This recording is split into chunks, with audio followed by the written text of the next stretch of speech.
सबसे पहले जैसे कि मैंने कहा कि सीपैक और SIFC बहुत अच्छे, बहुत पोटेंशियल है, बहुत ज़बरदस्त किस्म के प्रोग्राम्स हैं, लेकिन ये इतने आसान नहीं होंगे इनका मुकम्मल करना, इनकी तकमील, इन पर अमल दरामद करना। क्या कहिएगा?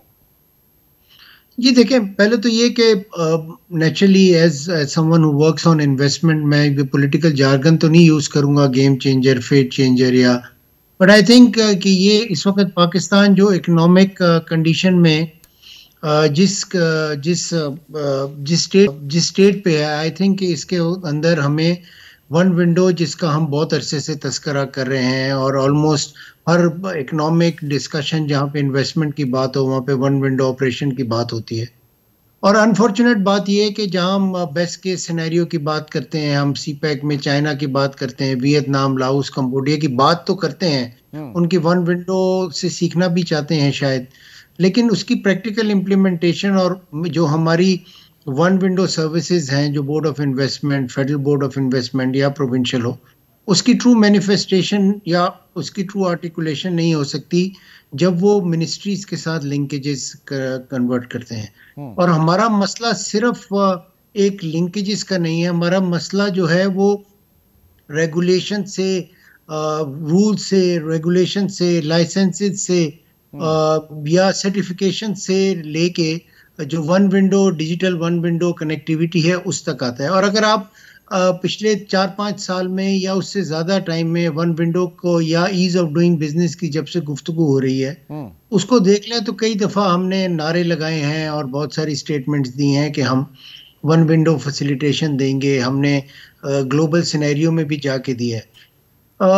आई होप कि this time when we have all stakeholders involve, तो इसके अंदर ये इसकी ट्रू मैनिफेस्टेशन हो सकेगी ईज ऑफ डूइंग बिजनेस की। और मैं आपको बताऊं, और बिल्कुल ये मैं अपने फुल कन्विक्शन से बता रहा हूं कि ये इतना मसला नहीं है जितना हम बनाते हैं। अच्छा। और हमें अपने जो ओवरऑल कंडक्ट है उसको इम्प्रूव करने की जरूरत है, स्पेशली गवर्नमेंट के अंदर, इवन प्राइवेट सेक्टर के अंदर, जहां पर हम लोग बात करते हैं। और आप इस पे बहुत सारे प्रोग्राम्स कर चुके हैं जॉइंट वेंचर्स के, सीपैक पे आप बहुत सारे कर चुके हैं, लेकिन क्या हमारे जो चेंबर्स हैं वो कैपेसिटी बिल्ड करते हैं हमारे बिजनेसेस की जॉइंट वेंचर्स करने की, और क्या वो लिंकेजेस डेवलप करने की कोशिश करते हैं विद द गवर्नमेंट अथॉरिटी, या उनको पुश करते हैं कि क्या वो करें? आई थिंक वो certainly not sir, certainly not।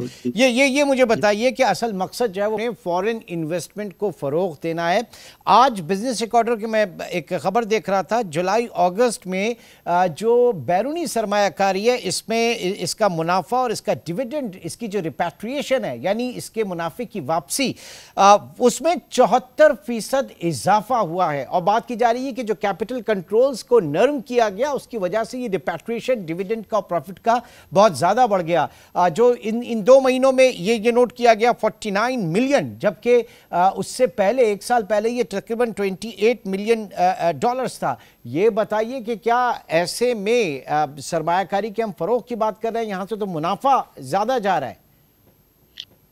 Imran भाई, आई थिंक कि मुनाफा के बाहर जाना, ये तो आपकी अगर SEZ एक्ट को देख लें या आप अपनी इन्वेस्टमेंट पॉलिसीज को देख लें जो आपने पिछले 10-15 सालों में हर गवर्नमेंट ने बनाई है, उसके अंदर रिपेट्रिएशन को आपने अपना एक अट्रैक्शन टूल के तौर पे यूज किया। और आपने कहा है अपनी पॉलिसीज के अंदर कि जितने भी फॉरेन इन्वेस्टर होंगे जो फॉरेन डायरेक्ट इन्वेस्टमेंट करते हैं उनको सबसे बड़ा बेनिफिट दिया है कि आप 100% अपना प्रॉफिट को रिपेट्रिएट कर सकते हैं। तो अगर आपने ये वादा किया तो ऐसा नहीं होता दाऊद साहब जी, तो मैं आपसे बिल्कुल एग्री करता हूँ, नहीं होता, लेकिन आपने अब एक पॉलिसी दी है ना, तो फिर अगर आप पॉलिसी देते हैं तो उसको वेल थॉट पॉलिसी होनी चाहिए, उसको एक डेलिब्रेशन के बाद होनी चाहिए। और फिर अब अगर पॉलिसी के अकॉर्डिंगली ऐसा हो रहा है तो फिर आप कैसे रोक सकते हैं? पॉलिसी तो वो कैपेसिटी पेमेंट के साथ की भी है, IPPs के साथ आज भुगत रहा है पूरा पाकिस्तान, एक आम शहरी उसको भुगत रहा है पॉलिसी को। जी, लेकिन आप देखिए इमरान भाई, आप 2 एस्पेक्ट है ना इसके। एक एस्पेक्ट तो ये है कि आप इन्वेस्टर के पॉइंट ऑफ व्यू से सोचें, और एक एस्पेक्ट है कि आप पाकिस्तानी नेशनल के पॉइंट ऑफ व्यू से सोचें। तो अगर आपने पॉलिसीज बनाई, आप इन्वेस्टर को तो नहीं कह सकते ना कि जी हाँ हमने सोचा नहीं था, हमारे यहाँ पॉलिटिकल डिस्कशन थी या पॉलिटिकल सिचुएशन ऐसी नहीं थी कि हम अच्छी पॉलिसी बना सकें, वो तो ये नहीं मानेगा ना। ठीक। आप वो जो उस वक्त की राइजुल वक्त पॉलिसी होगी उसके मुताबिक इन्वेस्टमेंट करेगा।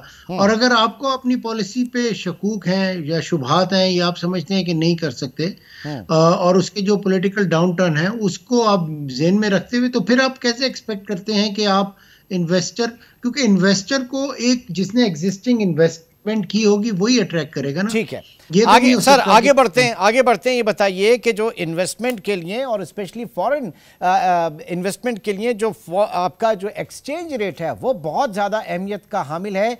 मौजूदा हालात में आप किस तरह से देख रहे हैं कि फॉरेन इन्वेस्टमेंट या इन्वेस्टर कॉन्फिडेंस किस हद तक शेकन हुआ पाकिस्तान में जिस तरीके से डेप्रिशिएट हुआ है रुपी?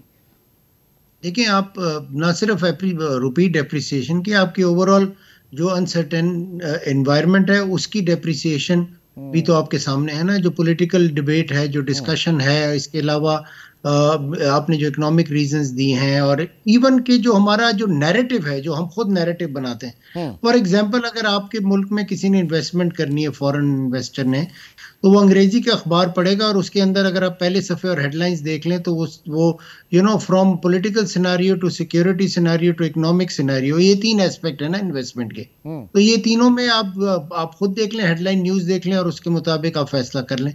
अच्छा, अब इसमें ये है कि SIFC आई थिंक ये कुछ रिस्क को मिटिगेट करता है, जो इन्वेस्टर के रिस्क होते हैं कि पॉलिसी कंटिन्यूटी के एस्पेक्ट से या स्टेक होल्डर इंगेजमेंट के एस्पेक्ट से, कि ये अब हमें बस कर देना चाहिए कि वो हम कहें कि जी हमारे पास 18th अमेंडमेंट है तो फेडरल गवर्नमेंट अलग चीज़ है और प्रोविंशियल गवर्नमेंट अलग है। आई थिंक इस सिनेरियो से तो कम से कम SIFC हमें बाहर निकाल लेगा। अच्छा, अब ये बताइए SIFC के हवाले से इसमें जो एरियाज़ हैं उसमें आपका एग्रीकल्चर है, कॉर्पोरेट फार्मिंग की बात की जा रही है, वहाँ पे लाइव स्टॉक है, फिर आपका एनर्जी सेक्टर है, ह्यूज पोटेंशियल है इन्वेस्टमेंट का, फिर आपके पास माइंस एंड मिनरल्स का है।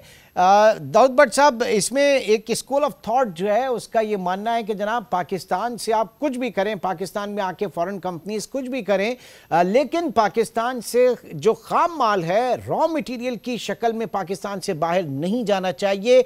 वो यहाँ पर आए, इन्वेस्टमेंट करें, एक्सप्लोरेशन करें, यहीं पर जो है वो आप प्रोसेसिंग करें और पाकिस्तान से फिनिश गुड्स जो हैं वो एक्सपोर्ट हों, तभी फ़ायदा है इस मुल्क को इन तमाम एक्सरसाइज का।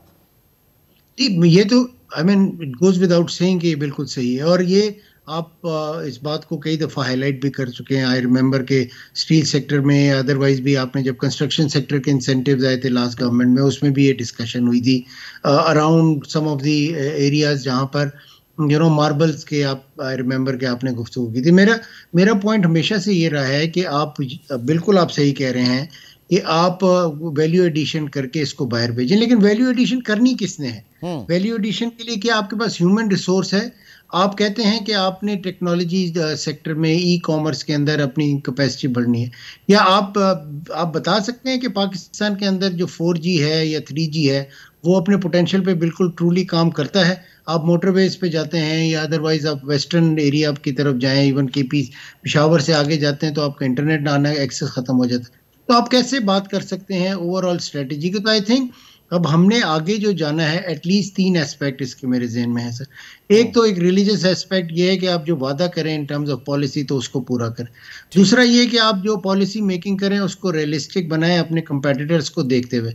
तीसरा ये कि आपकी जितनी भी पॉलिसीज हैं वो फ्रंट लोडेड है इस वक्त, उनको बैक लोडेड करें। आपके मुल्क में इन्वेस्टमेंट कैसे आएगी जब जमीन का 1 एकड़ 1.5 2 करोड़ रुपए का मिलेगा? तो इसमें तो फिर इन्वेस्टमेंट नहीं आएगी, as oppose to India, as oppose to other countries, even Vietnam and China, जहाँ पर ज़मीन मुफ्त होती है और ईज ऑफ डूइंग बिजनेस दी जाती है। तो आप पहले फैसला तो कर लें कि आपने करना क्या है इन द एग्जिस्टिंग सिनेरियो।